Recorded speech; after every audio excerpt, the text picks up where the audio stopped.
Hola, hoy veremos la aplicación de las derivadas parciales en la termodinámica. ¿Qué es la termodinámica?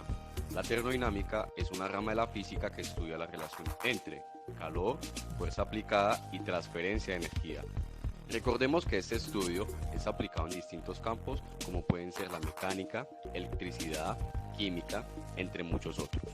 Algunas aplicaciones de las matemáticas en la termodinámica pueden ser el cálculo diferencial, el cálculo integral y las que estaremos estudiando hoy, las derivadas parciales. Para entender cómo funcionan las derivadas parciales, empezaremos con ejemplos simples de la vida cotidiana. Este celular va a depender de las siguientes variables, de una batería y de una señal. Si la señal falla, el celular no funciona correctamente, pero la batería permanecerá igual. Otro ejemplo de las derivadas parciales en la vida cotidiana. Él es Don Isaac. Su contextura física va a depender de su peso y de su talla. Si Don Isaac decide hacer dieta, se verá afectado su físico con respecto al peso, mientras que su talla permanecerá constante. Ahora, ¿cómo resolveremos una derivada parcial? Haremos una pequeña introducción y para ello debes saber resolver una derivada tradicional. Recordemos que una derivada de una función es la razón de cambio de una variable. La derivada parcial se diferencia en que depende de más de una variable. Para empezar, las derivadas parciales se indican con el siguiente símbolo, lo cual la diferencia de una derivada de una sola variable. Y para resolverla es muy sencillo. Tenemos una función en variables x y y. Si derivamos con respecto a una variable específica, por ejemplo x, se deriva solo x y y mantiene constante. Entonces, ¿cómo interpretar derivadas parciales con gráficas? Consideremos la siguiente función y observemos su gráfica para tener una idea de su naturaleza tridimensional. Ahora pensemos en la derivada parcial de la función con respecto a x, tal vez evaluada en el punto 2,0. En términos de la gráfica, ¿qué nos dice el valor de esta expresión acerca del comportamiento de la función en el punto? Si tratamos a y como una constante, solo deberíamos ver el conjunto de puntos donde y es igual a 0. Dicho plano mostrado en blanco corta la gráfica a lo largo de la curva parabólica que se muestra en rojo. Podemos decir que la derivada de la función con respecto a x da la pendiente de una recta tangente a esa curva.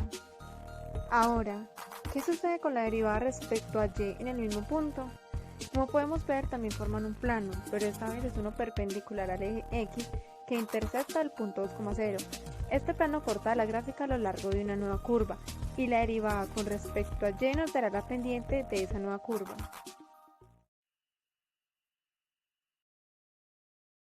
Entonces, podemos decir que la derivada es la recta tangente a una curva en un punto.